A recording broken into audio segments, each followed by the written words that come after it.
하나님 말씀 보셨습니다. 하나님 말씀은 창세기 9장 18절부터 27절까지 말씀입니다. 구약성경 11페이지 창세기 9장 18절부터 27절까지의 말씀 찾으셨으면 제가 봉독하겠습니다. 방주에서 나온 노아의 아들들은 셈과 함과 야벳이며 함은 가나안의 아버지라. 노아의 이 세 아들로부터 사람들이 온 땅에 퍼지니라. 포도주를 마시고 취하여 그 장막 안에서 벌거벗은지라. 가나안의 아버지 함이 그의 아버지 하체를 보고 밖으로 나가서 그의 두 형제에게 알림해 셈과 야벳이 옷을 가져다가 자기들의 어깨에 메고 뒷걸음지쳐 들어가서 그들의 아버지의 하체를 덮었으며 그들이 얼굴을 돌이키고 그들의 아버지 하체를 보지 아니하였더라. 노아가 술이 깨어 그의 작은 아들이 자기에게 행한 일을 알고 이에 이르되 가나안은 저주를 받아 그의 형제의 종들의 종이 되기를 원하노라 하고 또 이르시되 셈의 하나님 여호와를 찬송하리로다. 가나안은 셈의 종이 되고 하나님이 야벳을 창대하게 하사 셈의 장막에 거하게 하시고 가나안은 그 종이 되게 하시기를 원하노라 하였더라. 아멘. 이 시간은 창세기 57번째 강의가 되겠습니다. 노아의 수치와 아들의 반응이라는 제목으로 하나님 말씀 증거하도록 하겠습니다. 노아의 수치와 아들들의 반응. 창세기를 해석하는 건 상당히 어렵습니다. 대부분의 그 설교자들이 신약보다는 구약을 설교하는 걸 꺼려합니다. 왜냐하면 구약의 내용들이 굉장히 우리가 이해하기 어려운 것들로 가득 차 있기 때문에 그렇습니다. 우리가 창세기 본문을 이해하는 데 있어서 우리가 과연 어떤 방식으로 창세기에 접근했고 또 창세기를 어떻게 우리가 이해했는지를 우리 한번 잠깐 좀 다시 묵상해 볼 필요성이 있습니다. 우리는 창세기를 바라보면서 우리가 항상 염두에 두는 것은 이 창세기를 기록할 당시에 모세가 어떤 문제로 고민했는가라고 하는 이 관점을 우리는 염두에 두어야만 합니다. 우리는 성경을 읽을 때 소위 성경의 기록자의 그 고뇌를 우리는 거의 염두에 두지 않고 성경을 읽는 경향이 있습니다. 제가 요즘에 자녀들을 양육하기 위해서 독서하는 법을 계속 그것과 관련된 책을 읽을 때에 독서법에서도 여러분 가장 안 좋은 독서법이 뭐냐 하면 책을 쓴 그 저자의 의도를 전혀 의식하지 않고 그냥 내 방식대로 읽어나가는 것이 독서를 하는 가장 안 좋은 독서법 중에 하나라고 합니다. 성경을 읽는 방법도 그렇습니다. 성경도 이 창세기를 기록할 당시에 모세가 어떤 의도로 또 어떤 문제 때문에 고민했고 어떤 문제를 해결하기 위해 이 부분을 기록했는가라고 하는 관점을 보지 아니하면 우리는 성경을 이해하는데 특히 창세기를 이해하는데 상당한 어려움이 있습니다. 모세는 창세기를 기록할 당시에 출애굽을 한 이스라엘 백성들을 가나안 땅으로 인도하면서 그들에게 일어날 수 있는 것들, 그리고 현재 그들에게 일어난 문제들, 그리고 그들 속에 있는 내재되어 있는 죄악의 문제들을 이 창세기를 통해서 끊임없이 그들에게 교훈을 하고 설득하고 회개를 촉구하고 있습니다. 우리는 이러한 모세의 예견이 사실 출애굽기나 민수기, 신명기에서 정확하게 다 나타났고, 그리고 출애굽기나 민수기, 신명기에서 그들의 문제가 정확하게 어떤 식으로 진단되었는지를 우리는 볼 수 있었습니다. 그리고 우리가 이 창세기를 모세의 관점으로 얻게 되는 또 하나의 유익이 있는데 그것은 창세기에 나타나는 여러 가지 표현들이 모세의 의도를 염두에 둘 때 비로소 납득이 되어져요. 예를 들어서 우리가 창세기 1장을 보는데요.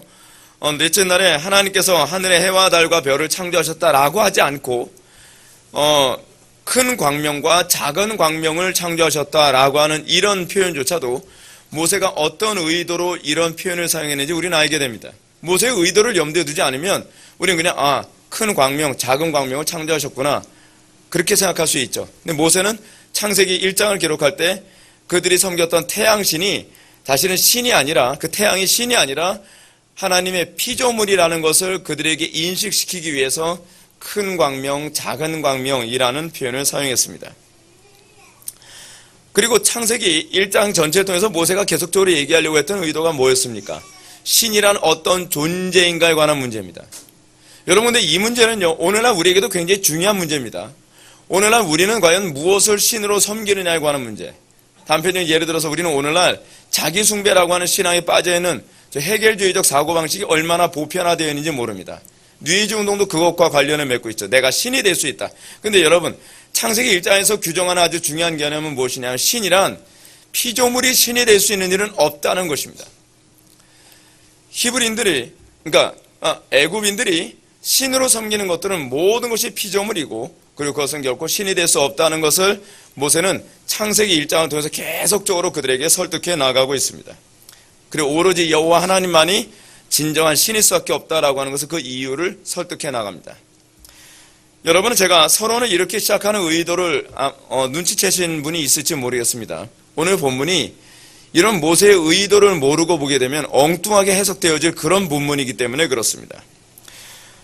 오늘 본문은 여러분들이 잘 알고 있는 것처럼 노아의 세 아들 셈, 함, 야벳이 자기 아버지가 술에 취해서 벌거벗고 누워있는 상태에 관해서 어떤 태도를 견지했는지를 우리들에게 보여주고 있는 그런 구절입니다.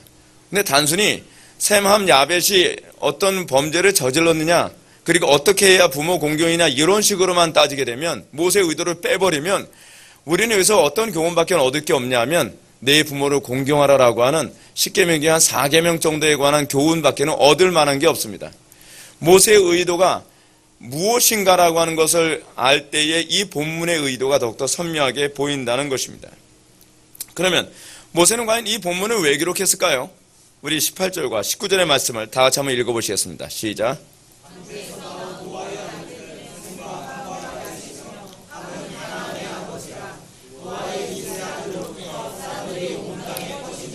아멘. 여러분, 이 본문에서요 좀 특이하게 봐야 될 본문이 있습니다. 방주에서 나온 노아의 아들들 셈, 함, 야벳을 언급하는데 함만이 유일하게 가나안의 아버지라라고 해서 함의 아들을 유일하게 거론하고 있습니다. 뭐 셈의 아들도 거론하지 않고 있고요. 야벳의 아들의 이름도 거론하지 않고 있습니다. 그냥 함의 아들 이름이 가나안이다. 이거를 언급하고 있습니다. 그래서 함의 아들이 가나안에 대해서 우리가 알 수 있는 것은, 정보라고 하는 것은 기껏해야 창세기 10장 6절에 넷째 아들이라고 언급한 것 이외에는 뭐 특별히 나와 있는 게 없습니다. 함의 아들 가나안이 어떤 잘못을 저질렀기에 함이 받아야 될 저주를 가나안이 저주를 받았는지 이것도 우리는 알 수 있는 근거가 전혀 없습니다.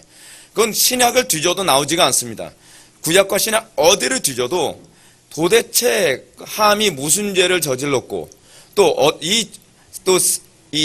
가나안이 무슨 죄를 저질렀고 가나안에게 뭐가 문제가 있길래 함이 잘못한 것에 관해서 가나안이 이런 저주를, 혹독한 저주를 받아야 되는지 근거를 찾을 수 있는 것이 아무도 없어요. 아무 곳에도요.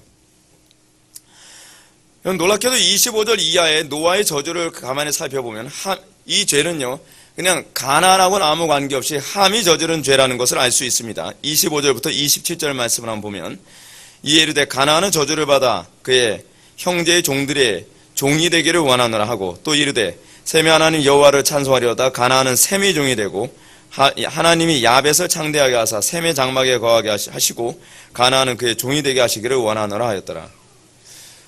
지금 죄는 함이 저질렀는데 저주를 계속적으로 누구에게 하냐면 가나안에게 하고 있습니다.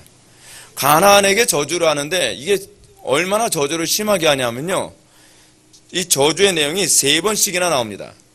저주의 선언이요. 25절 보면 가나안은 저주를 받아 그의 형제들의 종이 되기를 원하노라 한 번, 그 다음에 26절은 가나안은 셈의 종이 되기를 원하노라 두 번, 27절 가나안은 그 셈의 종이 되게 하시기를 원하노라. 그래서 그는 셈을 얘기하는 거거든요. 계속적으로 저주를 받기를 원하노라, 저주를 받기 원하노라, 저주를 받기 원하노라 이런 얘기합니다. 정작 잘못을 저지른 함에 대해서는 이런 만구 노아가 한 마디도 언급을 하지 않습니다. 왜 그럴까요? 가나안이 도대체 뭘 잘못했다고 그럴까요? 가나안의 문제가 뭘까요? 함의 아들 가나안이 아버지 함과 함께 범죄했다고 하는 어떤 근거도 없습니다. 그러니까 너무 이게 근거가 없으니까 옛날에 제가 재미있게 보던 책이 하나 있는데 김성희 씨가 썼던 책이 있어요. 근데 그 김성희 씨가 이 부분을 가지고 다뤘는데 그분 소설가거든요. 진짜 소설을 썼어요. 아무 근거도 없이 막 여러 가지 희한한 어떤 근거를 성경 이외의 것을 근거로 따가지고서 가나안이 저주를 받을 수밖에 없었다는 걸 무슨 뭐 프리메이슨하고 막 연결시키고 뭐하고 막 연결을 시키는데, 야, 역시 소설가는 소설가다. 재밌기는 굉장히 재밌습니다. 근데 여러분, 재밌다고 해서 그것이 은혜된다고 얘기하면 곤란하죠. 성경과 아무 관계가 없습니다. 오히려 우리는 이런 부분에 관해서 우리는 베드로의 경고를 좀 귀담아 들어야만 합니다. 무식한 자들과 굳세지 못한 자들이 다른 성경과 같이 그것도 억지로 풀다가 스스로 멸망에 이르느니라. 우리는 이 위험에 빠지지 않도록 주의해야만 합니다. 따라서 우리는 이 문제를 살펴볼 때 결코 성경에 근거하지 않은 근거를 가지고 억지로 해석하려고 하는 것은 굉장히 위험하다는 것을 기억해야만 합니다. 근데 문제는 뭐냐면 해석할 도리가 없어요. 해석할 수 있는 어떤 툴이 아무것도 없어요. 가나안에 관해서 언급하고 있는 성경 구절 자체가 없기 때문에 이것만을 가지고서 무슨 문제가 있었는지 알 수가 없습니다. 1차적으로 우리는 여기에 대해서 칼빈이 경고했던 것처럼 성경이 가라고 하는 데까지 가고 성경이 멈추라는 데서 멈추며 성경이 침묵하라는 데서 침묵하라는 그 관점을 먼저 우리는 따라야만 합니다. 그렇다면 우리는 이 본문을 성경의 기록만을 가지고서 어떻게 해석해야 되는가? 해석할 수 있는 방법이 있습니다. 무엇이냐면 모세가 이 본문을 기록한 의도가 무엇인가를 묵상하면 됩니다. 그러면 답이 보이기 시작합니다. 본문의 흐름을 볼 때 우리는 모세가 가나안이 이 죄에 대해서 어떤 식으로 연루되어 있는지, 관계되어 있는지를 우리는 말할 의도가 전혀 없다는 걸 알 수 있습니다. 모세는요, 그걸 얘기할 의도가 없습니다. 모세는 가나안이 뭐 때문에 어떤 식으로 저주를 받았는지 말하고자 하는 의도가 없어요. 다시 말해서 우리는 모세가 말하고자 하는 의도가 없는 것에 대해서 굳이 호기심을 갖고 그것에 대해서 우리가 알려고 하며 그것에 대해서 우리가 억지로 풀려고 했다가는 여기서 항상 이단이 나오기가 쉽습니다. 그렇다면 모세는 어찌해서 갑자기 함의 넷째 아들 이 가나안을 갑자기 언급하고 있는 것일까요? 너무 뜬금없이 언급하고 있는 것 같지 않습니까? 이 문제에 대해서 우리가 분명히 추론할 수 있는 것은 모세가 함의 넷째 아들 가나안을 언급함으로써 이스라엘 백성들이 장차 정복해야 될 가나안 족속들을 지금 염두에 두고 있다는 것을 알 수 있습니다. 다시 얘기한다면 가나안 족속들이 저주를 받게 되어진 하나님의 저주를 받게 되어진 이유가 무엇인지를 모세가 그거 얘기하고자 하는 거예요. 지금 이스라엘 백성들이 가나안 땅에 들어가는 이유가 뭐죠? 놀러 들어가는 거예요? 아니죠. 그렇지 않으면 땅 따먹기 하러 들어가는 겁니까? 그것도 아니에요. 정복전쟁이 아니에요. 이스라엘 백성들이 가나안 땅에 들어가는 건 소위 땅을 더 많이 정복하는 영토 싸움을 위해서 들어가는 것이 아닙니다. 가장 근본적으로 이스라엘 백성들이 가나안 땅에 들어가는 이유는 뭐냐면 가나안 족속들이 부패하고 타락했기 때문에 타락한 그들을 진멸하기 위한 하나님의 수단으로 가나안 땅에 들어가는 것입니다. 그럼 뭐 때문에? 이제 우리는 여기서 이제 궁금증을 갖게 되게 됩니다. 무엇 때문에 가나안 족속들은 하나님의 진노와 심판을 받을 수밖에 없는 그런 처지가 되었는가? 사실은 모세는 그거 얘기하고자 하는 겁니다. 그게 여기의 핵심 포인트입니다. 모세는 이스라엘 백성들이 가나안 땅에 들어가서 가나안 족속들을 정복하고 그들을 진멸하는 것은 노아의 언약의 성취라는 것을 그들에게 가르쳐주고자 하는 거예요. 즉 그들이 정복해야 될 가나안 땅은 가나안 족속들은 결코 그 땅의 주인이 될 수 없으며 그 땅의 주인은 오로지 이스라엘 백성이라고 말하고 싶은 겁니다. 그리고 그들은 하나님의 진노를 스스로 자처한 존재라는 것을 모세는 얘기하고 싶은 거예요. 그렇다면 함의 아들 가나안이 저주를 받게 된 문제가 무엇일까요? 가만히 살펴봅시다. 이 문제의 발단을 이해하기 위해서 먼저 20절과 21절의 말씀을 봐야만 합니다. 다시 한번 읽겠습니다. 시작.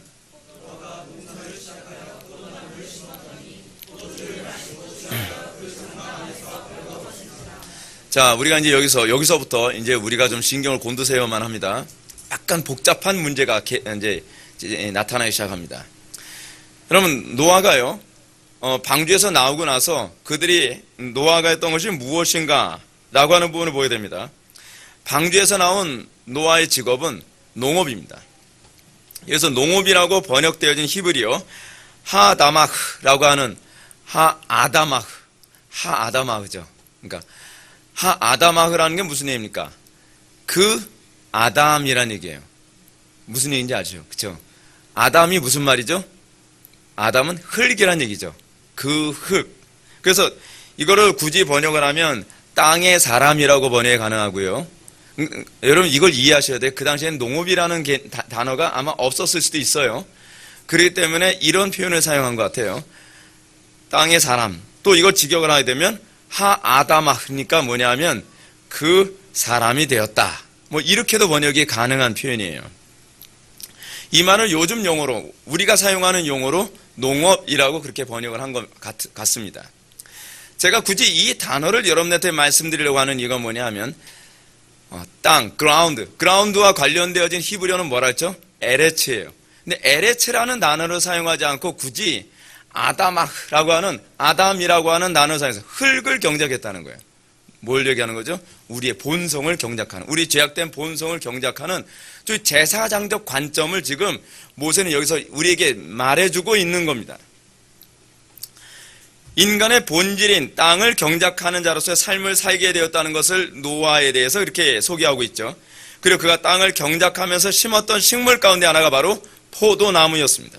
그리고 그는 그 포도나무의 열매를 풍요롭게 거둔 후에 그로 술을 만들어서 먹고서 그냥 취했습니다. 근데 취한 것만이 문제가 아니라 저는 술을 먹어본 적이 별로 없어서 이게 먹으면 어떻게 되는지 몸에 열이 많이 나나 봐요. 엄청 열이 많이 나나 봐요. 그래서 너무 열이 난 나머지 풀러덩 다 벗어버렸어요. 풀러덩 벗었는데 알몸이 돼버린 거예요. 알몸이. 근데 우리가 여기서 흥미롭게 바라봐야 될 한 구절이 여기 있습니다. 여러분 좀 이거 추태 아닙니까? 추태? 근데 성경은요 이거 추태라고 생각하면서 언급한 구절이 없어요. 이걸 문제시하고 있지 않아요. 아무런 정죄도 하고 있지 않습니다. 도리어 25절 이하의 말씀을 보면 노아 자신은 마치 어떤 죄도 짓지 않은 것처럼 태연하게 그런 모습을 보여주고요. 도리어 함의 행동을 근거로 해서 넷째 아들 가나안을 저주합니다. 우리가 이 본문에서 노아가 분풀이성으로 저주를 한 것이 아니라는 것을 염두에 두어야만 합니다. 우리는 자꾸 성경 본문을 선입견을 해석하려고 하는 오류가 자꾸 있어요. 노아는 지금 분풀이성으로 하는 게 아닙니다. 흥미로운 건 갑자기 하나님의 신이 노아에게 임해서 예언을 하게 된 거예요. 근데 어떻게 예언했나 잘 보십시오. 먼저 칼빈의 말을 한번 들어봅시다. 모세는 여기서 노아가 분노와 화로 상기되어 퍼부었던 책망들은 전혀 묘사하고 있지 않다. 그는 예언의 말을 하고 있는 노아를 소개하고 있는데 그것으로 그치고 있다. 어쩌면 이 노아는요 굉장히 화가 나고 자존심이 상해서 자기 아들 함에 대해서 막 퍼버댔을 수도 있습니다. 근데 그 부분에 관해서는 모세의 관심사가 아니에요. 그건 아예 기록을 안 했어요. 그런 부분에 대해서는. 뭐만 기록을 했죠? 그 퍼버대는 가운데에 하나님의 말씀이 그 입을 통해서 나왔다는 것만 기록하고 있는 거예요. 여러분 이거 굉장히 무서운 얘기입니다. 우리는 홧김에 한 말이 현실로 이루어지는 경우 많이 있죠. 오늘 간혹가다 이제 부모들이 이런 얘기합니다. 에휴 너 같은 딸 자식 낳아라. 너 같은 아들 낳아라. 뭐 그러니. 근데 나중에 커서 결혼했더니 진짜 그런 딸, 그런 아들이 태어나는 거예요. 근데 그런 말조차도 함부로 해서는 안 되는 것이 그것조차도 하나님께서 그 입술을 통해서 예언이 될 수 있다는 거죠. 이건 굉장히 무서운 얘기입니다. 그래서 우리는 말을 함부로 하면 안 되겠죠. 근데 어쨌든 이 부분은요 노아를 통해서 하나님께서 사람들이 표정이 막 뭔가를 떠올리고 있는 것 같아요. 얘기하는. 그냥 기도하세요. 그 문제 가지고선. 예. 모세는 이 본문을 가지고서 어떻게 하나님의 언약이 성취되었느냐를 지금 얘기하고자 합니다. 오늘 본문 25절부터 27절에 노아의 저주는 사실은요 실제로 성취된 내용입니다. 그럼 우리는 왜 성취됐지? 이거를 추적해 볼 필요성이 있죠. 그럼 우리는 좀 더 이 본문의 핵심에 접근하기 위해서 함이 저지른 범죄가 무엇이었는가라고 하는 것을 살펴봅시다. 이게 점점 흥미로운 부분이 나옵니다. 22절 가나안의 아버지 함이 그 아버지 하체를 보고 밖으로 나가서 그의 두 형제에게 알림해. 공교롭게도 자기 아버지인 노아가 알몸으로 누워있는 것을 함이 가장 처음 발견을 했습니다. 근데 그것을 발견했을 때 함의 반응이 무엇이었냐 하면 그 아비의 하체를 보았다라고 얘기합니다. 근데 여기서 이 히브리어 자체가 흥미롭습니다. 하체를 보았다라고 하는 얘기가 어떻게 하다 보니까 보게 된 그런 단어가 아니에요. 그냥 노골적으로 들여다봤다는 식의 표현이에요. 이 히브리어가 자체가요. 이건 굉장한 악의적인 의미가 내포되어 있다는 얘기입니다. 함은 아버지가 수치를 드러내게 된 것을 어떤 이유에서인지 즐기고 있는 겁니다. 이 기회를 놓치지 않고 아버지를 조롱거리로 삼고 싶었던 거예요. 아마도 함은 아버지 노아와 관계가 별로 좋지 않았던 것 같아 보입니다. 실제로 함이 아버지 노아와 관계가 좋지 않았다는 점은 밖에 나가서 두 형제에게 고하매라고 한 구절에서 잘 나타납니다. 여러분 정상적이면 어떻게 되죠? 부끄러운 부분을 가리고서 그 다음에 조치를 취해야 됐겠죠. 다른 두 형제들이 하는 것처럼. 그건 어려운 일 아니니까요. 근데 여기서 자기 형제들에게 밖으로 나가 고했다라고 하는 이 얘기는 어떤 표현이냐면 아버지의 수치를 동네방네 떠들고 돌아다니면서 마치 그것을 가지고서 조롱하는 것과 같은 표현입니다. 함이 얼마나 자기 아버지 노아로부터 평소에 심한 반항심을 가지고 있었는지를 여기서 보여주고자 하는 거예요. 모세는. 그렇지 않고서야 아버지가 수치를 당하게 되었을 때 그 수치를 동네방네 떠들고 돌아다니면서 이거를 얘기하지는 않았겠죠. 그렇죠?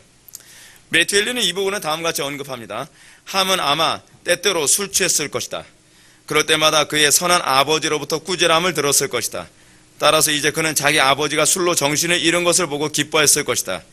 잘못된 길을 걷고 있는 자들은 때때로 남의 잘못을 보고 기뻐하기 일쑤라는 점을 주목하자.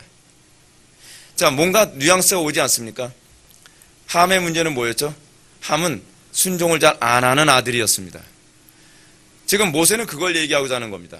모세는 노아가 끊임없이 순종을 안 하고 맨날 술 취하고 그리고 이 망나니처럼 살아가는 함을 계속 지적을 하고 야단을 치고 책망하고 그러니까 함은 어땠습니까? 순종 안 하는 아이들이 어떻습니까? 자기 행동을 개선하지 않으면 관계가 안 좋아져요. 부모하고요. 그렇죠? 관계 안 좋아지니까 맨날 불평하고 근데 아빠가 워낙 의로우시니까 흠을 잡을 게 없는 거예요. 아빠는 어때서요? 아빠도 맨날 술 취해서 그렇게 얘기를 할 건수도 없고 아빠에게서 불경건함을 볼 수 없으니까 말로 표현은 못하고 속으로는 부글부글 끓는 거예요. 맨날 나만 야단친다고. 형이나 동생에 대해서는 아무 말도 안 하면서 맨날 나만 지적한다고. 지금 이게 함에게서 나타난 모습이었습니다. 근데 그러던 가운데에 건수를 잡은 거예요. 자기 아버지가 술을 마시고서 이 몸에서 열이 나니까 알몸으로 누워있는 것을 보고서 이제 자기 죄를 정당화시키고 아버지가 더 이상 나의 죄를 지적하지 못할 명분을 찾았다는 겁니다. 그래서 어떻게 하는 거예요? 그래서 이걸 떠들고 돌아다니는 거죠. 다시 얘기하면 아버지도 나를 지적할, 내가 술 취하고 막 노숙자처럼 누워있는 것에 대해서 지적할 자격이 없다라는 식으로 하는 거죠. 이것이 바로 이 함의 악함이었습니다. 그리고 함의 이러한 특징과 저주가 바로 노아의 입을 통해서 예언됨으로써 장차 이스라엘이 정복해야 할 가나안 족속들의 영적 태도가 어떤 것인지를 지금 보여주고 있는 겁니다. 그러므로 가나안 족속이 하나님의 심판을 받을 정도로 죄가 관여하게 된 이유는 뭘까요? 이걸 모세가 얘기하고자 하는 거예요. 그들은 하나님께서 난데없이 가나안 족속들을 진멸하는 건 아니었다는 겁니다. 하나님께서는 가나안 족속들에게 끊임없이 경고했던 거예요. 가나안 족속의 조상에 계속 하나님께서 몇 대째 계속 경고했다는 겁니다. 누구에게처럼요? 함에게처럼. 근데 문제는 경고를 해도 듣질 않는 거예요. 하나님께서는 자연재앙으로도 경고했을 수도 있죠. 여러 가지 방식으로 경고했을 수도 있죠. 근데 그 경고를 다에게 듣지 않는 겁니다. 원망만 하는 거죠. 하늘도 무심하다. 이런 식의 원망. 어떻게 하늘이 이럴 수 있느냐? 이런 식의 원망으로 끊임없이 하나님께 자기 자신의 죄는 뒤돌아보지 않고 끊임없이 하늘의 하나님만을 원망했던 태도였다는 것을 모세가 이 사건을 통해 그들에게 얘기해 주고자 하는 것입니다. 가나안 족속들의 문제는 하나님께 어떤 식으로든지 자기 죄악됨을 인정하지 않았다는 게 문제입니다. 계속 핑계를 대고 원망만 하는 것입니다. 그들은 회개하지 않을 이유와 당위성만 찾는 민족들이었습니다. 그렇기 때문에 하나님께서는 이제 죄악이 관영했기 때문에 진멸하는 것이다 라고 하는 것을 이스라엘 백성들에게 설명해 주고자 합니다. 여러분, 모세는요, 여기서 지금 뭘 얘기하는 것이죠? 가나안 족속들이 심판받아 마땅한 어떤 정당성을 그들에게 설명해 주고 있는 것입니다. 근데 문제는 뭐냐면 이것이 가나안 족속들에게만 해당되는 문제가 아니라는 거예요. 이 문제가요, 구약 안에서 계속 반복돼서 나타납니다. 그리고 오늘날에도 우리들의 삶 속에서 이 문제는 계속 반복돼서 나타납니다. 여러분, 순종 잘하고 말 잘 듣는 자녀들이 책망 들을 일이 있나요? 없죠. 순종을 안 하니까 책망을 하고, 책망을 하니까 부모와 자녀와 관계 자꾸 멀어지는 거 아닙니까? 근데 자녀들은 항상 이렇습니다. 관계가 멀어지면 그걸 자기의 잘못이라고 뒤돌아보지 않고 항상 부모 탓이라고 얘기하기 좋아합니다. 그게 인간의 타락한 본성의 특징이에요. 그래서 스스로 자기 자신의 진멸을, 심판을 자처하죠. 근데 이런 태도가 예레미야 시대 때도 동일하게 나타났습니다. 예레미야 시대 때, 여러분들이 잘 알고 있는 것처럼 예레미야 시대 때는 죄악이 관영했던 때입니다. 예레미야 참 고달팠던 사람 아닙니까? 제가 구약에서 가장 닮고 싶지 않은 사람 중에 하나가 예레미야예요. 너무 불쌍해서. 그냥 몇 명, 노아, 그쵸? 노아 정말 그렇게 오래 안 살고 싶다. 네, 그런 생각. 그 예레미야, 눈물의 선지 아닙니까? 예레미야서 읽어보면 정말 계속 이 사람은 눈물이에요. 고통이고 괴로움이에요. 별로, 정말 저렇게 안 살았으면 좋겠다. 근데 예레미야가 얼마나 고통스러웠나 보십시오. 예레미야 20장에 보게 되면 예레미야는요, 예언을 할 때마다 사람들한테 미움을 받고 예언을 할 때마다 사람들하고 다 척을 지는 거예요. 다 원수가 되는 거예요. 근데 여호와의 말씀이니까 대언을 안 할 수가 없는 거죠. 근데 대언하고는 어떻게 해요? 돌아오는 건 몰매밖에 없는 거예요. 감옥에 가두거나 죽이겠다 그러죠. 모하죠. 그러니까 예레미야 심령이 너무 괴로우니까 자기한테 오는 핍박과 고통과 괴로움을 더 이상 겪는데 한계를 느끼니까 예레미야가 이런 말을 합니다. 내가 다시는 여호와를 선포하지 아니하며 그 이름으로 말하지 아니하리라 라고 토로합니다. 정말 난 다시는 내가 진짜 내 입으로 여호와의 말씀을 대언하면 내 손에 장을 지진다. 그 정도로 너무 괴로웠던 거예요. 그럼에도 불구하고 예레미야가 또다시 유다의 죄악을 지적하며 이 회개를 외칠 수밖에 없었죠. 왜냐하면 여호와의 신이 그 속에 들어와서 강권하게 되면 하나님의 말씀을 대언하지 않을 수가 없어요. 욕먹을 것 뻔히 알면서, 미움받을 것 뻔히 알면서, 원수 될 것 뻔히 알면서 또 얘기하는 거예요. 또 얘기하는 거예요. 이렇게 예레미야가 계속적으로 회개를 외치니까 그에게 나온 것이라고는 계속 뭐죠? 그냥 이 사람들의 핍박만 점점 가중될 뿐입니다. 여러분, 예레미야는요, 자기가 남들보다 의롭다고 생각했기 때문에 하는 게 아니었습니다. 예레미야가 천사처럼 살고 있기 때문에 그렇게 얘기하는 게 아니었습니다. 그렇기 때문에 예레미야가 이런 얘기를 할 때마다 예레미야는 말을 안 하려고 해도 뭐라고 얘기합니까? 내 마음이 불붙는 것 같아서 골수에 사무치니 답답하여 견딜 수 없었다라고 얘기합니다. 핍박받을 거 뻔히 알면서, 미움받을 거 뻔히 알면서, 남들한테 조롱과 멸시와 천대를 받을 거 뻔히 알면서도 성령께서 속에서 역사하시니까 이게 불붙는 것 같아서 골수에 사무쳐서 답답하여 견딜 수 없다는 겁니다. 여러분, 이 심정 압니까? 전 이 심정 좀 무슨 심정인지 알아요. 그 설교 안 하고 있을 때는요, 마음 편해요. 근데 한편으로는 한국교회가 막 나가는 거 보면 정말 이거 외쳐야 되는데, 근데 외치면은 또 욕먹을 거 뻔하고 또 싫어할 거 뻔하고, 설교를 여러분 하면 여러분들 눈빛이 항상 막 반짝반짝 너무 좋은 눈빛을 쳐다보지 않습니다. 설교할 때요, 사람들 눈빛이 굉장히 안 좋을 때가 많습니다. 괴로워요. 굉장히 괴로워요. 싫어한다는 거 뻔히 알면서 설교를 할 수밖에 없습니다. 근데 문제가 뭐냐면 이렇게 설교를 할 때마다 예레미야에게 오는 저항이 점점 심했죠. 문제가 바로 노아와 함과의 관계가 그런 관계였다는 겁니다. 노아는 끊임없이 함에게 네가 하나님의 백성으로서 이렇게 살면 안 되지, 이러면 안 되지, 계속 책망하고 막 징계하고, 그러니까 이 함이 시간이 가면서 아빠한테 잘못됐다고 얘기하는 것이 아니라 감정이 점점 쌓이는 거예요. 우리 아빠는 샘하고 야벳밖에 몰라. 나는 마치 버리운 자식처럼 대하는 것 같아. 맨날 나만 보면 미워 죽겠지. 맨날 나만 보면 야단치고 사사건건 행동 하나하나 하는 것마다 또 야단이고, 야단 맞게 행동을 하잖아요. 근데 문제는 자기가 야단 맞게 행동한다는 걸 인정을 안 하죠. 셈이나 야벳은 봐요, 오늘 본 아들 얼마나 이쁘게 행동해요. 이것만 봐도 진짜 책만 안 받게 행동한다는 걸 알 수 있지 않습니까? 근데 자기 자신은 뒤돌아보지 않고 아버지의 잘못만, 아버지가 나한테 그렇게 한다는 것만 계속 불만을 갖게 되는 것입니다. 그러면서 그래, 어디 아버지도 그렇게 완벽한 사람인가 어디 한번 보자. 아버지 진짜 완벽할까? 이런 식으로 이를 갈고 있는 가운데 이런 모습을 발견하게 된 거죠. 자, 근데 이런 모습이 예레미야의 사역에서 동일하게 나타납니다. 예레미야가 계속 이렇게 회개를 외치니까 예레미야 20장 10절을 보면 함의 모습과 아주 흡사한 모습이 또다시 나타납니다. 예레미야 친구들의 말이 이렇습니다. 그들이 이르기를 고소하라, 우리도 고소하리라 하오며 나의 친한 벗도 다 나의 타락하기를 기다리며 피차 이르기를 그가 혹시 유혹을 받으리니 우리가 그를 이기어 우리 원수를 갚자 하나이다. 예레미야의 대적자들의 모습 속에서 우리는 함의 모습을 그대로 발견하지 않습니까? 여러분, 예레미야가 그 사람들 괴롭히려고 맨날 하나님 말씀 대언한다고 그렇게 막 가시노릇 했겠습니까? 아니죠. 안 하고 싶죠. 안 하고 싶죠.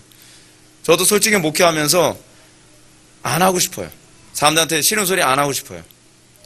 그리고 이거 고쳐라. 사람들하고 관계했을 때 솔직히 말하기 싫어요. 이거 고쳐라라고 말하는 건요, 아무리 친한 사이라도 아무리 편한 관계라도 말하면 다 싫어요. 다 싫어요. 근데 왜 얘기를 해야 되죠? 집안에서도 이런 얘기하게 되면 다 싫어하는데 하물며 집안 밖에 있는 사람한테, 나하고 피 한 방울 안 섞인 사람한테도 이런 말을 왜 하냔 말이에요. 그렇다고 저한테 이익이 옵니까?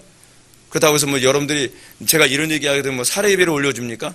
좋은 차를 사줍니까? 집을 사줍니까? 아니란 말이에요. 정반대죠. 오히려 여러분들이 마음속에 요번에 목사님 이러이러한 것 같은데 양복을 하나 사줘야지. 그랬다가 설교 안 사줘. 오히려 그렇게 되는 거죠. 오히려요. 바라는 건 안 해요. 전 바라지도 않아요. 네. 근데 그렇단 말이에요. 설교자 입장은요, 사실 굉장히 괴로워요. 싫은 소리를 해야 되니까. 근데 그거로 끝나느냐? 뭐라고 나오죠? 예레미야가 너희가 하나님의 진노를 받고 너희들 하나님의 심판을 받을 것이다 라고 얘기하니까 네가 하나님께 고소하냐? 그럼 우리도 맞고소하지. 어떻게 맞고소해요? 너도 인간이니까 너도 죄를 범할걸? 네가 죄를 범하면 우리도 고소한다. 바로 이거예요. 그들은 그러면서 예레미야의 타락을 기다립니다. 예레미야 일거수일투족을 다 쳐다보는 거죠. 말 한마디만 실수해봐. 넌 그날로 끝이야. 여러분, 얼마나 괴롭겠습니까? 말 한마디 실수 안 할 만한 사람이 있어요? 근데 이게 뭐냐면 예수님 당시도 그랬어요. 예수님이 제자들 보고 뭐라고 얘기하죠? 내가 너희들을 보냈는데 저들이 나의 말을 지켰던 것처럼 너희의 말도 지키리라. 지킨다라고 하는 얘기가 무슨 얘기죠? keep 그런 의미가 아니에요. 파수꾼 역할을 한다는 거예요. 네가 말 잘못하나 제대로 하나 너 말 실수만 하면 넌 죽었어 라고 그 얘기라고 하는 거예요. 너희들도 그렇게 고통당할 것이다 라고 예수님이 제자들에게 그렇게 말씀하셨거든요. 예레미야도 동일한 그 어려움에 처하고 있는 것입니다. 그들은 하나님께 고소할 명분을 얻기 위해서 그가 혹시 유혹을 받으리니 우리가 그를 이기어 우리 원수를 갚자 하면서 칼을 갈고 있다는 겁니다. 이렇게 함으로써 그들은 자기 죄를 회개하기보다는 정당화할 방법만을 계속적으로 찾는 것입니다. 이런 태도가 죄를 버리고 회개하기 싫어하는 죄들의 전형적인 모습이라는 걸 알고 있습니까? 오늘날 사람들이 자기 잘못을 지적하면 우리는 항상 어떤 식으로 얘기 나오죠? 논리적 비약. 너는 짧게 나오죠. 여러분, 이게 우리가 흔히 나타나는 부분입니다. 그렇죠? 우리는 예를 들어서 형제관계도 그럽니다. 야 이거 고치라 했잖아. 그럼 형은? 아니, 내가 잘못한 거 고치는 건데 딴 사람 잘못한 것이 무슨 관계가 있어요? 무슨 얘기죠? 당신이 나 이거 지적할 자격 되냐? 그 얘기하는 거죠. 왜 자꾸 그런 얘기를 하는 거죠? 내가 고치고 싶지 않은 거예요. 이 죄를 버리기 싫은 거예요. 여러분, 이거 부부관계에서 흔히 많이 나타나죠? 부부관계에서. 뭐라고 얘기하면 당신 잘했어? 당신은 뭐 그때 보니까 이러더만. 그래서 그래, 내가 예레미야야. 그때 그랬어요. 여러분, 근데 이게요, 우리가 하나님의 말씀을 거부하는 가장 전형적인 모습이라는 거 알고 계십니까? 제가 이거 그냥 우스갯소리로 얘기하지만, 왜냐하면 돌 맞을까봐. 여러분, 이게 우리가 흔히 범죄할 때 나타나는 자기 합리화의 방법이에요. 근데 이게 웃을 일이 아닐 정도로 굉장히 끔찍한 거죠. 이게 창세기에서 함에 의해서 가나안 족속들이 저주를 받게 된 원인이 이거라고 모세가 설명해 주고요. 그리고 창세기 이후서부터 끊임없이 이루어지는 모든 범죄에 대해서 선지자들이 메시지를 전하면 선지자들의 잘못을 끊임없이 찾아내서 그들을 굴복시키려고 하는 것이 죄인들의 전형적인 모습이었다는 사실입니다. 여러분, 교회에서 안에서요, 에드워즈라든지, 그렇지 않으면 스펄전이라든지, 그렇지 않으면 휘필드라든지, 로이드 존스라든지, 오웬이라든지, 뭐 그런 분들, 칼빈이라든지 그런 분들이요. 그런 분들이 끊임없이 겪어야 했었던 고통이 무엇인지 아십니까? 교리 논쟁입니다.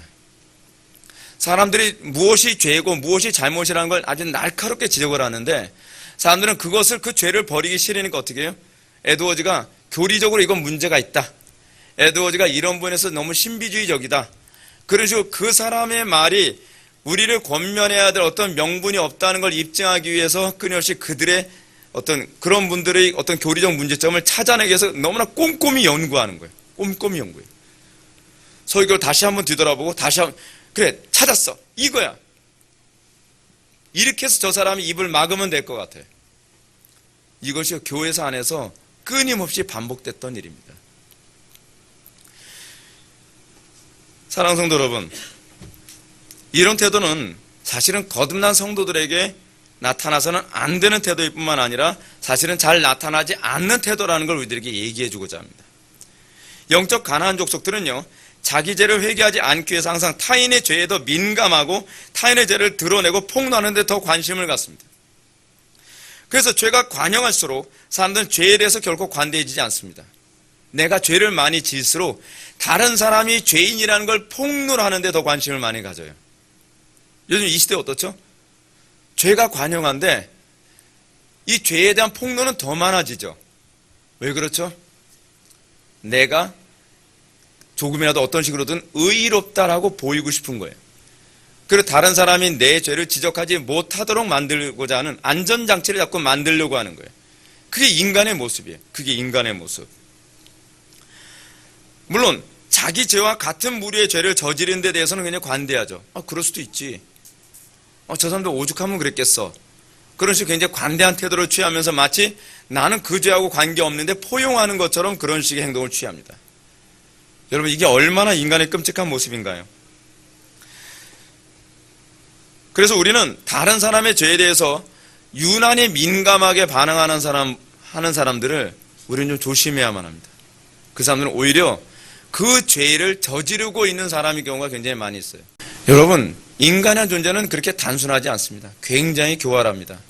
그렇게 함으로써 내가 마치 좀 도덕적이고 나는 그 죄와 관계없는 사람인 것처럼 사람들을 눈속임을 하려고 하는 것이죠. 그럼 왜 자꾸 죄가 관영할수록 타인의 죄에 그토록 민감할까요? 그 첫 번째 이유는 자기가 저지르지 않은 죄를 정당함으로써 자기를 남들보다 의롭게 보이려고 하는 것. 두 번째는 자기 죄를 지적하는 사람들의 죄를 정죄함으로써 그는 나보다도 악한 존재라고 사람들한테 각인시켜주고 싶은 것입니다. 그래서 내 죄를 지적하는 것에 대한 어떤 설득력도 없도록 만드는, 무마시키려고 하는 그런 아주 더 사악한 모습이죠. 이것이 바로 가나안 족속들이 죄를 대하는 방식이었습니다. 하나님께서 끊임없이 어느 날 갑자기 그들을 진멸하려고 하신 게 아니었다는 거예요. 하나님께서는 끊임없이 그들로 하여금 죄를 돌이킬 수 있도록 여러 가지 방법을 사용했지만 그들은 그 죄를 버리지 않아야 될 이유, 그리고 내 죄를 지적하는 자가 지적할 자격이 없다는 이유, 근거를 만드는 데만 신경을 썼습니다. 사랑하는 성도 여러분, 이것은 바로 죄인들이 회개하지 않는 전형적인 사고방식이라는 것을 기억하십시오. 자인들은 끊임없이 회개의 선언을 들으면서 이런 방식으로 자신의 마음을 더욱더 강팍하게 만듭니다. 그러므로 이런 사람들은 아무리 회개를 선포하는 말씀을 듣더라도 결코 회심하지 않습니다. 도리어 하나님의 진노를 살 때까지 더 마음을 강팍하게 합니다. 그러나 거듭난 성도는 이런 태도를 견지하지 않습니다. 제가 난예배 때도 말씀드렸던 것처럼 거듭난 성도들은 죄를 지적받으면 그 죄가 하나님과 나와의 관계를 깨뜨렸다고 하는 그 불편함을 참을 수가 없습니다. 이게 거듭난 양심이거든요. 선한 양심이라고 하는 것은 바로 그것입니다. 우리 육신의 양심, 우리가 타고난 자연인의 양심은 어떤 양심이냐면 인간 관계 안에서 느끼는 양심입니다. 주로요. 근데 이 양심은 시간이 가면 무뎌져요. 그 죄를 반복적으로 지면 무뎌져요. 근데 하나님과의 관계 안에서 만들어진 영적인 양심, 선한 양심은 어떠냐면요. 특정한 죄의 문제가 해결되지 않으면 해결되지 않을수록 점점 그 눌림에 고통스러워서 견디지 못해요. 이건 마비가 안 돼요. 그래서 중생한 사람은요, 죄를 회개하지 않잖아요? 그러면 아주 바짝바짝 말라가요. 왜냐하면 그게 무뎌지지가 않거든요. 과거에 어떤 분이 신사참배를 했던 적이 있다고 그럽니다. 신사참배를 했는데 너무 믿음이 연약해서 다 같이 신사참배하는데 그냥 그만 동참하고 말았어요. 세월이 지났습니다. 세월이 지났는데 자기의 양심이 무뎌지지가 않는 거예요. 평생 이게 짐이 돼가지고 괴로워서 견딜 수가 없는 거예요. 교회도 나갈 수가 없었어요. 그러다가 그만 암에 걸리고 말았습니다. 그래서 이제 죽을 날만 기다리고 있었다 그럽니다. 근데 어느 날 제가 아는 사모님이 성령께서 인도하셔서 그 집을 찾아갔는데 그 집을 찾아가니까 그분이 문을 안 열어주더래요. 예수 믿으세요? 예수 믿으라고 왔어요. 저 예수 안 믿어요. 저는 예수를 믿을 수가 없어요. 저는 예수님을 부인했거든요. 근데 사실은 입으로는 부인했지만 그 속에는 사실은 중생한 심령이었던 거예요. 괴로워서 견디지 못한. 갔더니 얼굴이 완전히 시체 같은 얼굴이더라는 거예요. 나 같은 죄인 하나님께 용서해 주셨을까요? 저 솔직히 믿고 싶어요. 근데 제가 양심이 없어서 교회를 못 나가겠어요. 근데 사모님 다시 복음을 전했습니다. 하나님의 백성들은 하나님이 버리지 않습니다. 그리고 복음을 전해놨더니 이분이 복음을 다시 받아들이면서 마치 정화제, 그쵸? 속죄제처럼 그 온몸이 깨끗해졌지만 여전히 모든 분이 더러워진 부분을 하나님께서 깨끗이 씻기시는 것과 같은 역사가 일어나면서 얼굴에 평안을 얻고 자유함을 얻게 됐다 그럽니다. 그리고 얼마 후에 세상을 떠나는데 기쁨으로 세상을 떠났대요. 거듭난 양심은요, 죄를 버리지 않고서 편하게 지내질 못합니다. 계속적으로 성령께서 그 죄를 지적해서 버릴 수가 없는 거예요. 그래서 거듭난 성도는요, 이 하나님께서 회개를 우리가 요구할 때요, 결코 그 마음을 강팍한 상태에 놔둘 수가 없습니다. 거듭난 성도는 하나님의 회개 선포를 받게 되었을 때 변명을 하거나 상대방의 도덕성을 근거로 자기가 회개하지 않아야 될 근거를 만들지 않습니다. 왜냐하면 거듭난 성도는 그 마음에 회개하시는 성령의 작용이 끊어지지 않기 때문에 그렇습니다. 이건 영적으로 아무리 침체돼도 그래요. 토마스 셰퍼드는 다음과 같이 말합니다. 성령님이 죄를 깨우쳐 주시면 그는 모든 핑계와 변명을 버리고 자신을 정죄하게 된다. 성령은 우리의 모든 핑계에 대해 답변하시기 때문에 영혼은 하나님 앞에 서서 오 주님 나는 유죄입니다 라고 외칠 수밖에 없다라고 말했습니다. 그렇습니다. 성령께서 죄를 깨닫게 한 사람은 결코 자신의 죄에 대해서 어떠한 정당성도 부여하려 들지 않습니다. 그 사람에게, 나를 지적한 사람에게 있어서 그 사람이 나를 지적할 아무런 자격이 없다는 근거를 찾아내기 위해서 함처럼 행동하지 않는다는 것입니다. 오히려 나와 하나님과의 관계가 이것 때문에 무너졌구나라고 하는 것을 인지할 뿐이죠. 고로 여러분 속에 함과 같은 마음이 조금이라도 있다면 여러분은 참된 회개에 대한 깨우침을 달라고 간절히 기도해야만 합니다. 내가 회개하지 않아도 될 명분을 찾지 마십시오. 그거야말로 여러분들을 지옥에 가게 만드는 가장 빠른 지름길입니다. 내가 하나님과 관계가 이것으로 잘못됐다고 얘기한다면 내가 이것을 반드시 해결해야 되겠다라고 하는 쪽으로 가야만 합니다. 오히려 그 사람에게 감사할 수 있어야만 합니다. 그 사람 때문에 나와 하나님과의 관계가 무엇이 문제인지 알게 됐기 때문에 그런 거죠. 그러므로 우리는 노아의 다른 두 형제 셈과 야벳의 태도를 통해서 참된 영적 이스라엘에게 나타나는 태도가 무엇인지 바르게 이해해야만 합니다. 23절 말씀 다 같이 읽겠습니다.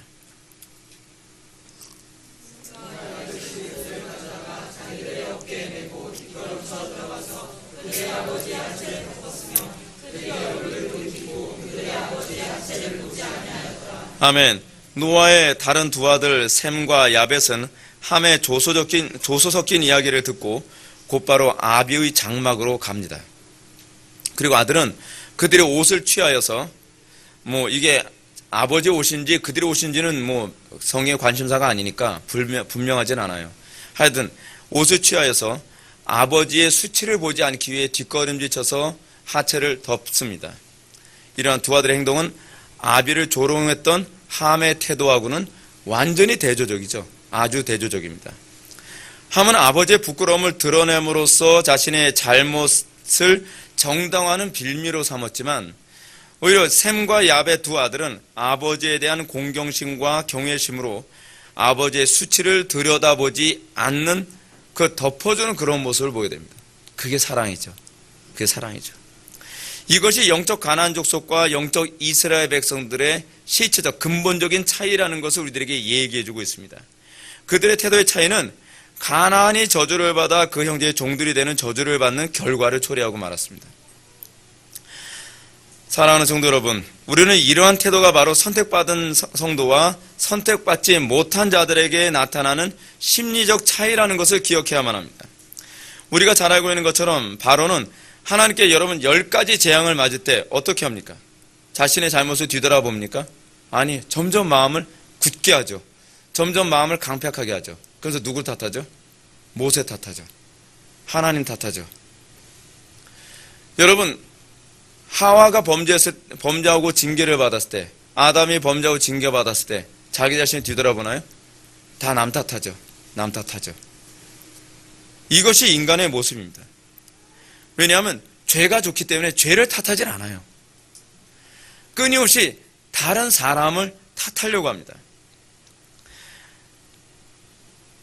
우리는 이스라엘 역사 안에서도요, 왕의 잘못을 지적할 때 왕은 자기 잘못을 뒤돌아보고 회개하는 사람들은 많지 않았습니다.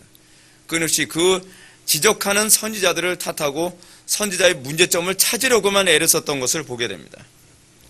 그러므로 이런 사람들은 아무리 하나님의 책망을 듣고 징계를 받더라도 결코 행동에 변화가 없습니다. 도리어 영적 가나안 족속은 하나님의 징계와 책망을 받으면 받을수록 점점 더 하나님에 대한 반감, 그리고 자기 자신의 잘못을 지적하는 그 지적하는 사람에 대한 반감만 점점 쌓이고 점점 더 이 담만 높아질 뿐입니다. 왜 이런 현상이 생길까요? 그 이유가 어디 있을까요? 결코 죄를 버리고 싶지 않기 때문에 그렇습니다. 하나님보다 우상을 더 사랑하기 때문입니다. 빛보다 어둠을 더 사랑하기 때문입니다. 그렇기 때문에 죄를 버리도록 지적하는 그 가르침, 그 교훈 절대로 귀담아 듣지 않는 것입니다. 여러분 어떻습니까? 여러분들 자녀들 중에서도요, 지적하는 걸 듣고 곧바로 고치는 자녀들하고 관계가 좋아집니까? 아니면 안 고치는 아이들하고 관계가 좋아집니까? 안 고치는 아이들하고 관계가 좋아지려고 애를 쓰는 부모들이 많이 있습니다. 그리고 어떻게 좋아지려고 애를 쓰죠? 애한테 맞춥니다. 그건요, 다 죽는 겁니다. 다 죽는 거예요. 어찌하든지 그 자녀가 그 죄에서 돌이키도록 만들어야만 합니다. 자기 자녀가 머리에 물들었어요. 야, 머리 물들이지 마 해도 안 되니까 어느 날 아빠도 머리에 물들이고 와요. 그게 정상적인 집안입니까? 근데 오늘날 교회들이 그런 식으로 가는 거예요. 교회들이요. 사람들이 이런 죄, 이런 유형을 좋아하니까 교회들은 그쪽으로 따라가는 거예요. 오히려 그 죄를 지적하고 회개시켜서 그들로 하여금 그리스도께로 오도록 만들어야 되는데 오히려 교회가 그들에게 끌려다니는 거예요. 왜요? 이런 문제 때문에 그들과 원수지고 싶지 않다는 것이죠. 이런 문제 때문에 그들과 갈등하고 싶지 않다는 것입니다. 가정에서도 여러분 그것 때문에 불경건하게 살아가는 한쪽에 끌려다니는 경우가 많이 있지 않습니까? 맨날 부부관계 안에서 지지고 볶고 싸우기 싫으니까 까짓거 그냥 덮어놓고 가자. 맨날 내가 지적을 하면 부부관계 맨날 깨지니까, 내가 이거 얘기하면 관계가 더 안 좋아지니까 어떻게 해요? 내가 맞춰주자. 과연 그것이 성경적일까요? 여러분, 하나님의 복을 받은 참된 성도들은 결코 세상을 따라가지 않습니다. 하나님의 복을 받은 참된 성도들은 셈과 야벳이 자신의 잘못을 지적하고 경책하는 의로운 아버지의 치부를 드러내기보다는 오히려 그 치부조차도 덮어주려고 했던 신중한 태도를 견지했던 그런 태도가 성도에게 나타나야 되겠죠. 그게 정상적인 성도예요. 왜 그렇습니까? 셈과 야벳은 아버지의 경책과 책망을 통해서 큰 유익을 얻으며 성장했기 때문에 그래요. 여러분, 책망을 받아들이고 그것을 통해서 성장한 사람은 결코 책망한 사람을 미워하지 않습니다. 선생님한테 매를 맞아가면서도 열심히 공부해서 좋은 성과를 올린 아이들은요, 그 선생님을 존경합니다. 아, 선생님이 나 잘 되라고 그런 거구나. 똑같은 행동인데도 순종하려고 하는 아이들은 나 잘 되라고 하는 것이지, 그렇게 나오죠. 근데 불순종하는 아이들은 어떻게 하죠? 날 죽이려고 하는 것이지. 뭐 이런 식이죠, 완전히. 공부하기는 싫고 순종하기는 싫고 매는 맞고, 그러니까 점점 어떻게 됩니까? 갈등이 점점 심해지는 겁니다. 아, 난 그 선생님 보면 재수없어. 왜 자꾸 이런 현상이 나타나는 거죠? 이게 지금 함과 두 아들과의 관계의 차이예요. 셈과 야벳은 아버지의 그 경건한 충고를 들으면서 더 성숙해지고 더 유익해졌기 때문에 오히려 아버지의 의롭고 경건한 모습이 더 자랑스럽고 존경스러웠지만, 셈과 함은 정반대로 아버지의 책망 때문에 내 인생이 더 안 좋아졌다라고 생각을 하는 것이죠. 이게 오늘날 우리나라 사회 안에서 보편적으로 나타나는 모습이라는 거 알고 있습니까? 피해의식, 끊임없이 피해의식. 자기가 회개했으면 괜찮은데 회개하지 않으면서 모든 내 인생에 잘못된 것은 주변 사람들 탓을 하면서 돌아다니는 그런 피해의식. 이런 사람들은 사실은 자기에게 독소만 주는 사람들을 찾아다니면서 같이 멸망하죠. 가장 어리석은 사람입니다. 그러므로 아버지의 경책을 증오의 원인으로 삼았던 이 함의 인생은 어떤 인생이 되어버려 맙니까? 노아가 저주했던 것처럼 그 아들 가나안 족속들 하나님의 진노를 사서 나중에 멸망되게 될 것이라고 하는 것이죠. 사랑하는 성도 여러분, 우리는 과연 끊임없이 말씀으로 책망과 권면을 들을 때 어떤 태도를 견지하며 살아갑니까? 우리는 함처럼 살아갑니까? 아니면 셈과 야벳처럼 살아갑니까? 하나님의 말씀대로 끊임없이 순종하고 회개하며 살아가는 사람은 하나님을 더욱더 사랑하게 될 것이고, 그리고 메신저를 더욱더 사랑하고 존경하며 살아가게 될 것입니다. 그러나 그 말씀에 끊임없이 거부하고 그 말씀을 책망으로만, 그리고 그 말씀을 나를 미워해서 하는 말처럼 여기면 하나님과도 멀어지고, 그리고 그 설교자하고도 멀어질 뿐만 아니라 인생은요 점점 더 파괴되어집니다. 하나님 말씀대로 순종하면서 사는 사람은요 인생 자체가 계속 달라집니다. 계속 영광스러워져 갑니다. 그래서 그 말씀대로 들으며 사는 것을 기뻐하고 오히려 그 얘기를 더 듣고 싶어 하죠. 그런데 하나님의 말씀을 듣기를 거부하고 순종하기를 거부하는 사람은 하나님의 말씀을 부담스러워합니다. 하나님하고 점점 멀어지게 됩니다. 설교자하고도 점점 멀어지게 됩니다. 그렇게 함으로써 결국 가나안 족속들에게 내려진 저주와 심판이 오늘날에도 똑같이 내려지게 되는 것이죠. 가나안 족속의 그 저주, 나중에 멸망될 수밖에 없는 저주, 그것이 오늘날 영적 가나안 족속들에게 나타나는 저주요 심판의 메시지가 되고 마는 것입니다. 사랑하는 성도 여러분, 저는 여러분들이 셈과 야벳 같은 그런 심령을 소유하기를 바랍니다. 하나님의 말씀 앞에서 하나님 말씀의 귀에 비록 거슬릴지라도, 또는 내가 이 버리고 싶지 않은 불편한 소리라고 할지라도 그것이 하나님의 명령이면 나는 따르겠나이다. 그럴 때에 여러분들의 인생이 정말 하나님의 놀라운 복 가운데서 형통케 되는 역사가 나타날 것을 믿으시기 바랍니다. 기도하시겠습니다. 사랑이 많으신 하나님 아버지, 오늘 이 시간 우리가 함의 죄악의 문제가 어떻게 가나안에게 저주로 나타나게 되는지를 살펴보았습니다. 이 메시지는 단순히 형제와 또는 아버지와의 관계의 메시지가 아니라 이 메시지가 바로 영적 이스라엘과 영적 가나안 족속의 차이를 구별하는 중요한 시금석이라는 것을 우리가 다시 깨닫게 되었습니다. 아버지, 우리가 하나님의 말씀을 들을 때에, 그 경책을 들을 때에 우리가 기쁨으로 달게 받고 30배, 60배, 100배의 결실을 맺음으로 우리가 이전보다 하나님을 더 사랑하며 이전보다 주님을 더욱더 주님의 영광 위에서 헌신케 되어지는 모습이 나타나기를 원합니다. 우리 심령 속에 부드러운 마음 허락하여 주시고 지혜로운 마음 허락하여 주시고 우리로 하여금 하나님을 뜨겁게 사랑할 수 있는 마음 허락하여 주옵소서. 예수님의 거룩하신 이름으로 기도를 옵나이다.